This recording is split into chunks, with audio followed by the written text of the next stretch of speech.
우리 지역의 현안들을 날카로운 시선으로 들여다봅니다. 시사날 문을 열었습니다. 자, 유난히도 더웠던 여름이 지나고 추수의 계절 가을이 다가왔습니다. 올여름에는 햇볕과 소나기가 많아서 그야말로 쌀 농사가 대풍이라고 하는데요. 하지만 반대로 농가에는 흉년이 들었다고 합니다. 연일 하락세를 기록하는 쌀 가격과 함께 양곡 관리법까지 쌀 관련 여러 가지 지점들을 세 분 모시고 짚어보도록 하겠습니다. 저 먼저 임미애 국회의원 함께합니다. 네, 안녕하십니까. 이형일 한국후계농업경영인 경주시 연합회장 자리했습니다. 네, 반갑습니다. 네, 오늘도 최준길 기자가 날카로움을 더합니다. 반갑습니다. 오늘 시사날이 준비한 주제 화면으로 먼저 만나봅니다.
올해 쌀값이 많이 떨어졌다는 이야기가 앞서 나왔죠.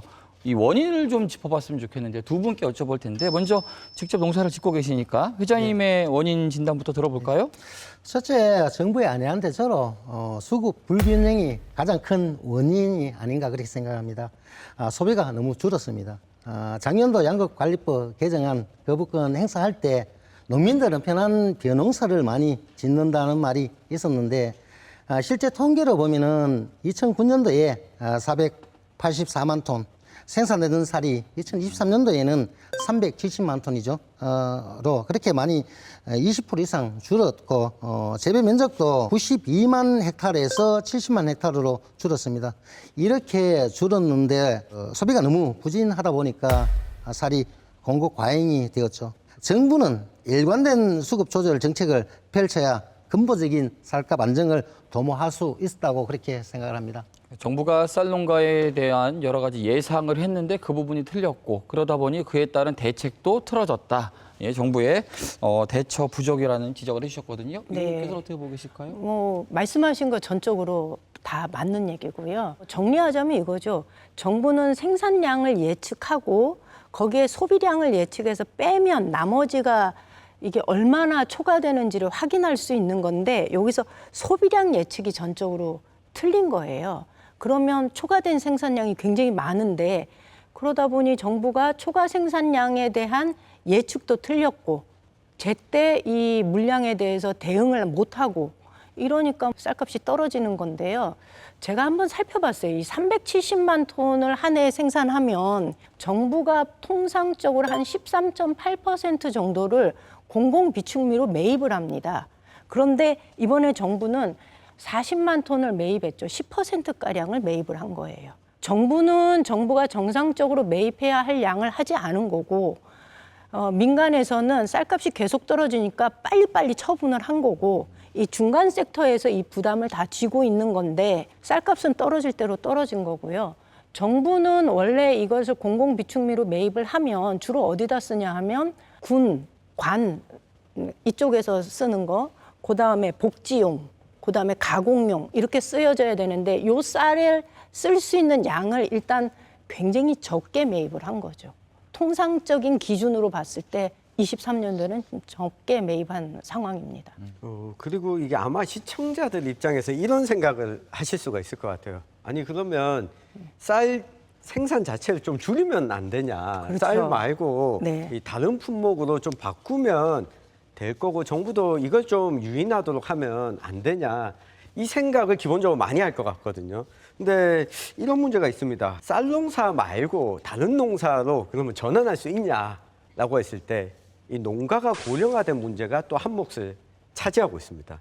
왜냐하면 우리 주요 농작물들 보면 그래도 쌀 농사가 우리 농업에서 가장 중요한 이 품목이다 보니 기계화도 잘 되어 있고 이 기존의 기술적인 측면에 있어서도 이 벼농사에 맞춰져 있거든요. 실제 연구 보고서들을 보면 같은 면적에서 들어가는 노동량이 벼농사가 가장 적게 들어갑니다. 그러니까 고령화된 농가 입장에서 다른 작물을 그때 막 공부하고 새로운 기술을 접목하는 것보다는 그래도 쌀 농사 짓는 게 가장 농사 짓기에는 고령화된 상태에서는 유리한 거죠.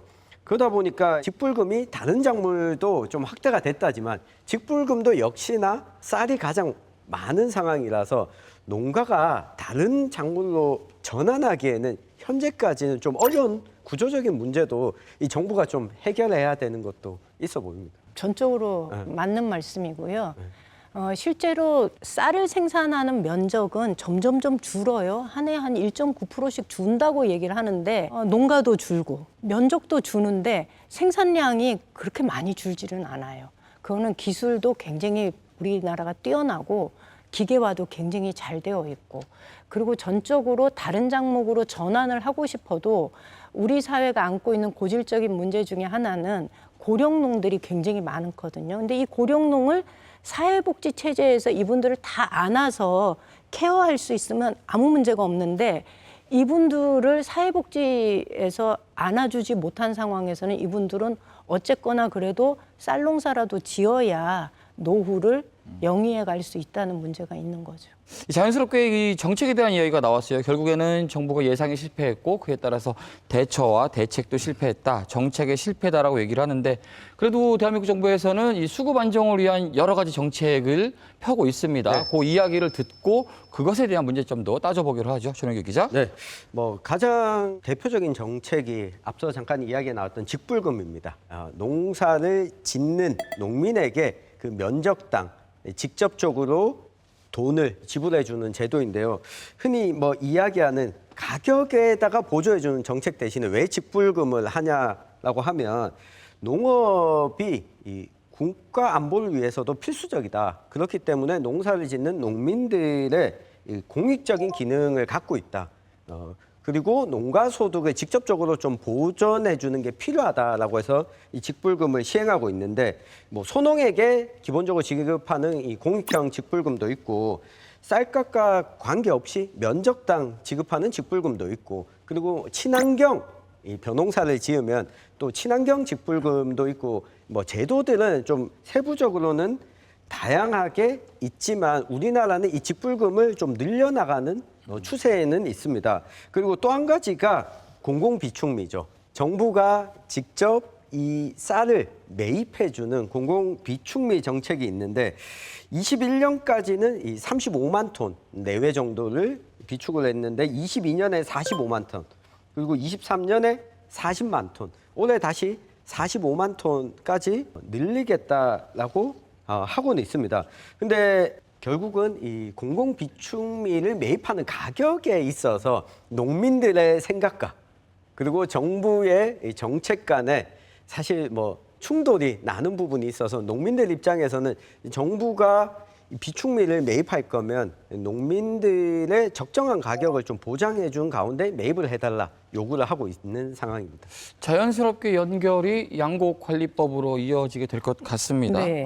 아무래도 많은 분들이 윤석열 대통령의 1호 거부권으로, 그 1호 거부권 법안으로 인식을 하고 계실 것 같은데 더불어민주당이 최근 양곡관리법 수정안, 개정안을 당론으로 정하기도 했습니다. 의원님께서 대표 발의하시기도 하셨고요. 네. 그러면 이 양곡관리법은 정확히 어떤 건지, 이번에 대표 발의하신 법은 기존의 작년 것과는 또 어떻게 다른지 그에 대한 설명을 좀 해주시면 좋을 것 같습니다. 요지는 이겁니다. 생산량을 관리를 해야 되는데 지속적으로 이것이 초과 생산량을 그냥 정부와 농민의 갈등 관계로 내버려 둘 수는 없는 거지 않습니까? 우리나라가 실제로 쌀은 자급률이 100%가 넘어요. 그런데 밀이나 콩은 자급률이 굉장히 낮지 않습니까? 그래서 양곡관리법의 가장 큰 거는 첫 번째 쌀 이외에 밀, 콩도 공공비축 관리 양곡으로 지정을 하는 겁니다. 그래서 자급률을 좀 높이게 해야 되겠다. 그런데 이게 그냥 높아지는 거 아니잖아요. 두 번째로는 쌀이 생산되는 면적에서 일부분을 띄어서 다른 작물로 재배할 수 있도록 그것을 지원해 주도록 하겠다. 그래서 전환할 수 있도록 하겠다. 면적을 분리하겠다라는 것을 담고 있고요. 그다음에 또 하나는 가격이 일정한 가격 이상으로 떨어지게 되면 그것을 국가가 매입할 수 있도록 하자. 그래서 매입을 하고 농가에게 그 차액만큼을 보존해 주도록 하자라는 것이 이번에 발의한 법안의 특징인데요. 그럼 이게 지난번에 거부됐던 법하고 뭐가 다르냐라는 것의 그 의무 매입 문제가 그동안 갈등의 요소였고 이게 조금 다릅니다. 그전에는 초과 생산량이 3% 이상, 그다음에 가격이 5% 이하로 떨어질 때 정부는 의무적으로 수매한다라고 규정을 뒀었는데 이것에 대해서 의무 수매라는 것을 규정을 두게 되는 순간 다른 작물을 재배하고 있었던 농가도 쌀로 그냥 다 재배하게 될 거고 그러면은 쌀 면적이 더 늘어날 것이다. 그러면 국가는 재정이 굉장히 부담스러울 것이다. 이것 때문에 반대를 했었거든요. 그래서 이번에 개정안 제가 발의한 내용에는 양곡수급관리위원회를 두고 이 안에서 이 위원장은 차관, 농림부 차관이니까 정부를 대표하는 거죠. 차관과 거기에 농민단체들이 참여해서 그 해의 쌀 가격을 정하고 그리고 그 정한 가격에 일정한 이상으로 급격하게 떨어질 때 정부는 이거를 매입할 수 있도록 하자라는 내용을 집어넣은 겁니다. 그러니까 정부의 재량권을 과거와는 다르게 좀 많이 주었다라고 할 수 있는 거죠. 이 부분에 대해서는 어떻게 보고 계신지도 궁금하네요. 애매모호하기는 모호합니다. 그렇지만은 지금 현재 있는 그런 양곡법으로서는 대처가 안 되니까 양곡법이 개정이 되긴 돼야 된다는 생각은 다 가지고 있을 겁니다. 양곡관리법 개정안을 거부권을 행사하고 우리 농민들에게 쌀값을 20만 원을 보장해 준다고 그렇게 약속을 했는데 그런 추락을 했는데도 하고 아무런 대책이 없었다 하는 것에 양곡관리법이 개정됐으면 이런 일이 발생하지 않았을까라는 생각을 가진다고 그래 생각합니다. 그리고 또 농식품부 어느 그 고위 관계자가 발언한 내용 중에 수학기에 우리 그 농협이나 정부에서 다 매입을 했기 때문에 농민들은 아무런 문제가 없었다고 그렇게 발언을 한 내용이 있잖아요. 그런 부분은 잘못됐는 게 그러면은 농협이 가지고 있으면 그 농민가 아닙니까? 누구 겁니까? 정부 겁니까? 그래서 그런 발언을 상당히 잘못됐다고 지적을 하고 사실 매입할 시기에 가격보다는 단경기 가격이 조금 올라가야 그것도 매입하는 농협이나 민간정미소나 그 영업 보장이 될 건데 계속적으로 적자가 발생한다면은 누가 나락을 사가지고 재놨다가 단경기에 그 출하를 하겠습니까? 그런 걸 봤을 때 그 정책적으로 잘못됐다고 그렇게 볼 수 있습니다. 근데 저는 가끔 무슨 생각 드냐 하면 이거 떨어질 대로 떨어지게 둬서 농민들로부터 더 이상 짓지 마라고 하는 시그널을 정부가 주려고 하는 거 아닌가? 라는 생각이 좀 들 때가 있는 거예요. 그러니까 이게 17만 원대가 되면은요, 우리가 생산비를 한 포당 한 18만 5천 원 정도로 생산비를 보고 있거든요. 그러면 생산비에도 못 미치는 가격이란 말이에요. 근데 이 가격을 주는데도 계속 농사지어?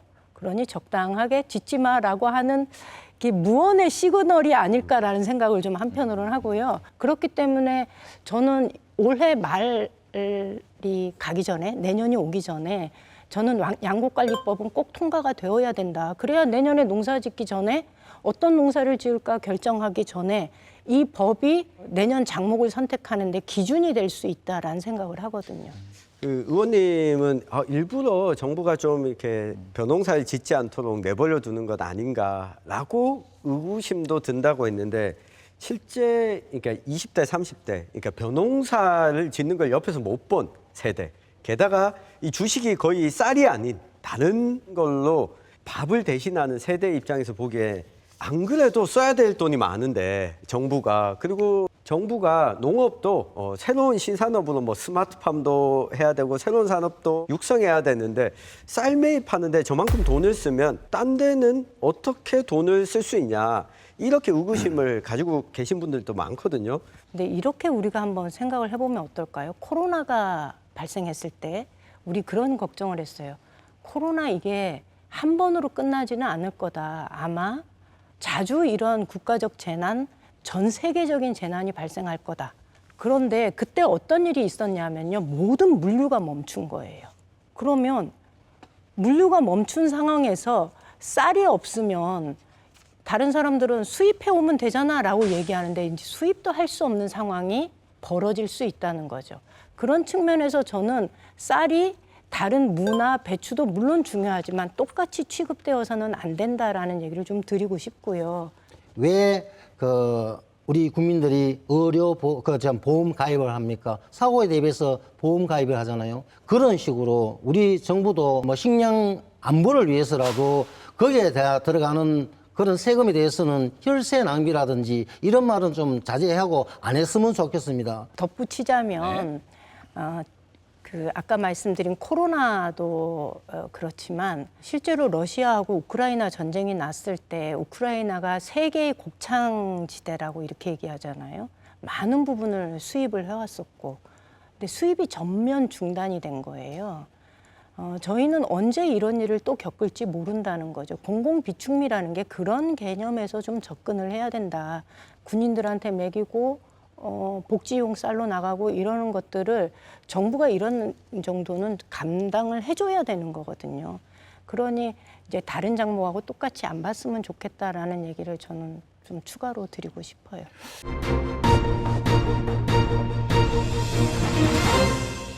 지금 이야기 나온 대책 외에도 좀 쌀값을 막을 수 있을 만한 대책들은 어떤 대책들을 가지고 계신지도 좀 여쭤보도록 하겠습니다. 의원님한테 먼저 들어볼게요. 가장 큰 거는 생산 조정제예요. 생산을 조정하지 않으면 과잉 생산 문제는 지속적으로 나올 수밖에 없고 생산을 조정하는 데에 분리된 논을 콩도 심고 밀도 심고 보리도 심고 옥수수도 심고 사료작물도 심어야지 이게 다 국민들이 필요로 하는 작물인데 지금은 실제로 이것의 자급률이 너무 낮거든요. 밀은 1.8% 요 정도니까 이 상황에서는 식량 자급률이 저희가 지금 한 45% 되는데 이 정도 가지고는 될 수가 없습니다. 50% 밑으로 떨어지면 위험한 거거든요. 그래서 가장 큰 거는 그 생산 조정제이다. 그러니까 밀의 경우는 소비량을 보니까 쌀의 이제 절반을 훌쩍 넘어섰더라고요. 그럼에도 불구하고 이제 자급률이 워낙 떨어지는 네. 그런 상황인 것 같습니다. 어떤 대책들이 좀 필요하다고 보세요, 농가로서? 현재 수확기에 초국 소매로 공공비축미는 10%밖에 안 됩니다. 정부에서 수매를 보통 농협에서 다 떠넘기고 있습니다. 수매 가격 결정도 시장 원리에 의해 가지고 하고 있잖아요. 10월, 11월, 12월 평균 가격으로 그렇게 결정해서 12월 말에 그 초국 수매 가를 지급을 하는데 농민들은 농협에 출하한 그런 수매 그 물량에 대해서는 농협과 그 농민 간에 상당한 완력이 있고 충돌이 있습니다. 진통이 상당히 많이 발생하는데 이거는 정부에서 수수방관했는 거 아닌가 그렇게 생각합니다. 그래서 정부에서 선제적으로 나서서 쌀값 대책, 최소 원가, 우리 원가를 보장해주는 그런 정책이 펼쳐져야 되지 않을까 그렇게 생각을 합니다. 자, 정부의 대응을 또 보면은요, 공급이 많고 쌀이 남으니 가공해서 수출하겠다, 수출량을 늘리겠다라는 또 방침이 나온 바 있습니다. 실제로 가공식품으로 만들어서 수출하는 양은 어떻게 되고요? 이게 대책이 될 수 있다고 보십니까? 굉장히 많이 늘고 있어요. 예, 이게 2019년도에 1억 860달러? 이렇게 요 정도였는데 23년도 들어서면서 2억이 훌쩍 넘어요. 코로나 겪으면서 K푸드에 대한 선호도가 굉장히 높아졌어요. 그래서 제가 도대체 어떤 품목이 외국에서 이렇게 인기가 있나 봤더니 제일 인기 있는 게 가공밥, 그다음에 떡. 실제로 쌀 음료나 술 이런 거는 그렇게 양이 많지 않아요. 그런데 가공밥과 떡이 양이 굉장히 많은 거예요. 그래서 일단 K푸드의 인기 상승세를 타고서 쌀 수출, 가공 쌀 수출의 양은 갈수록 늘어날 거다라는 생각이 좀 듭니다. 그리고 이게 성장 추세로 봤을 때 정부도 이 부분에 대한 새로운 상품 개발을 좀 전면적으로 해야 되지 않을까라는 생각을 합니다. 네, 늘어난 것에 좀 긍정적으로 네. 평가하시는 부분이고요. 이 부분에 대해서는 회장님 어떻게 생각하실까요? 일단은 의문점이 듭니다. 글쎄요라고 표현을 하겠습니다. 우리 쌀값이 참 국제 가격에 비해서 상당히 높은 그런 그 상태라서 가공품도 가격 경쟁력을 갖출 수 있을지, 지금 현재 매입가가 사실 그 정부에서 공공비축미로 매입한다는데 이중 고가제 형식으로 매입을 하는 걸로 그렇게 알고 있습니다. 진짜 여기서 실제 그 가공 공장에 판매하는 가격은 상당히 낮는 걸로 그렇게 알고 있고요. 그리고 외국에 수출했을 때 그 가격을 경제성을 따져가지고 과연 그게 맞을까라는 생각이 들어서 말씀드렸고요. 뭐 독특하게, 뭐 특별하게 상품을 개발한다면은 또 좋은 결과는 있지 않을까 그렇게 그 생각을 합니다. 네, 저는 뭐 두 분 이야기 들으면서 이걸 정리해 보면 정부의 역할이 중요한 것 같거든요. 기업은 쌀을 통해서 가공식품을 판매해야 되는데 우리나라가 정부가 매입하는 가격 기준으로 기업 보고 매입하라고 하면 가격 경쟁력을 갖추지 못하니까 그러니까 정부가 공공비축미를 통해서 확보한 쌀을 우리 기업들이 가공식품을 만들 수 있도록 이 저가의 기업들에게 공급해주는, 그러니까 우리 식품 산업을 활성화하기 위한 이 공공의 노력, 이렇게 되면 정부가 좀 책임져야 되는 게 지금보다는 더 커져야지만 앞으로 활로가 될 수 있지 않을까 생각해 봅니다. 오늘 여러 가지 이야기가 나왔는데 그 이야기들 중에서 아마 가장 가까운 시일에 가장 핫하게 뉴스를 타지 않을까 싶은 부분이 바로 앞서 나왔던 양곡관리법 수정안 내용입니다. 대표가 네네. 하셨고요. 지금 민주당에서는 지금 어디까지 진행을 하고 있고 언제쯤 이 법안을 마무리할 예정이신지 계획도 한번 들어보면 좋을 것 같네요. 8월 말에 그 첫 번째 그 법안 심사 소위가 열렸고요. 그 자리에서 각각의 쟁점 사항은 저희가 확인을 했습니다. 그래서 국민의힘 의원들과 정부가 좀 부담스러워하는 거는 쌀 가격이 급격하게 떨어졌을 때 매입한다. 그리고 가격의 차액만큼 보존한다라는 문제에 대해서 그 두 가지를 좀 부담스러워합니다. 그런데 쌀 가격이 떨어졌을 때 보존해 주는 거는 그 전에 그 공익직불제가 도입되기 전에는 변동가격 직불제가 있었거든요. 그래서 우리가 경험해 보지 못한 그런 생소한 제도가 아니라 과거에 있었던 제도였고 그것이 폐기가 되었는데 그것을 다시 현 상황에 맞게 이렇게 적용하는 거여서 저는 충분하게 논의 과정에서 좀 의견 차이를 좁힐 수 있을 거다라는 생각을 하고요. 가급적이면 올해 안에, 올 연말 안에 이거는 처리가 되는 것을 목표로 저희가 지금 진행을 하고 있습니다.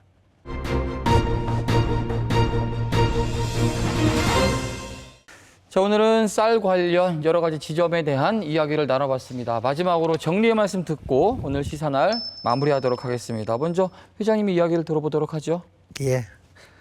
우리나라가 세계 11위 경제 대국으로 성장하였던 것은 많은 사람들의 노력을 통해서 가능하였습니다. 지금의 경제 대국이 있기까지는 각종 시장 개방을 통해 농민들은 희생에 당해 왔습니다. 결국은 우리 농민들의 희생으로 이룩된 것이라고 봅니다. 이제는 그런 농민들에게 국가와 사회가 책임을 져야 할 시기입니다. 이 시기를 넘기면은 농업의 고령화에 따른 우리나라의 농업은 더욱 힘들어질 것입니다. 청년들이 농업과 농촌 사회로 들어오지 않는다면 농업뿐 아니라 농촌, 마을 소멸, 지자체 소멸이라는 그런 심각한 상황을 직면하게 될 것입니다. 현재도 늦었지만은 국가가 책임지는 농업을 장기적인 측면으로 설계하여 국가가 책임 농정이 되어야 한다고 생각을 합니다. 그리고 기상이변이나 기후변화에 따른 집중호우, 긴 장마, 가뭄, 태풍, 우박 등 어려운 그런 여건 속에 풍년 농사를 이루었는데 과잉 생산된 것이 우리 농민의 잘못입니까? 또 반대로 흉년이 되어 식량 안보가 위협이 된다면 정부와 국민은 어려움에 토탄에 빠질 것입니다. 장기적인 근본 대책인 법제화로 이루어져서 식량 주권인 쌀도 살리고 농민도 살리고 국민들의 밥상에 안전한 먹거리가 제공되는 식량 정책이 펼쳐지길 바랍니다. 네, 감사합니다. 의원님의 정리 말씀도 들어보겠습니다. 그 회장님 굉장히 좋은 말씀 해주셔가지고 저는 짧게 말씀드릴게요. 요즘 기후 위기에 대한 염려들을 굉장히 많이 하시는데요.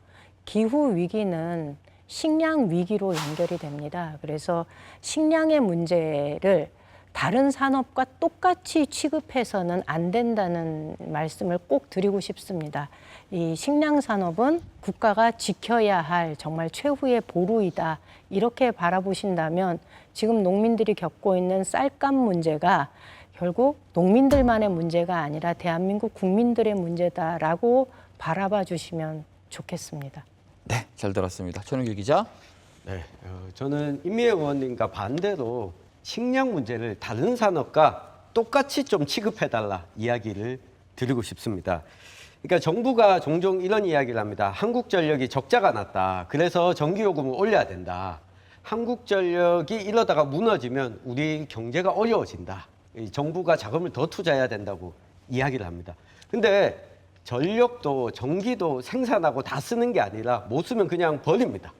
그럼에도 불구하고 정부가 돈을 써야 된다고 이야기하면 우리 국민들도 같이 걱정하고 전기요금 올라가도 수긍합니다. 근데 쌀값에 식량에 돈을 쓰는, 그러니까 이걸 생산하는 농민들이 한국전력과 같은 거죠. 여기에 돈을 쓰는 것에 대해서 아까워하는 것은 이 정부가 다른 산업과 같은 취급을 안 하고 있다. 그래서 제발 좀 다른 산업과 같은 취급을 해달라고 부탁드리고 싶습니다. 자, 쌀값 안정은 식량 안정이기도 하고요. 더 나아가서는 우리의 생명 안정이기도 합니다. 앞으로 농가 정책이 어떤 방향성을 갖는지 여러분들 끝까지 지켜봐 주시기 바라겠습니다. 오늘 시사날은 여기까지입니다. 함께해 주신 여러분 고맙습니다.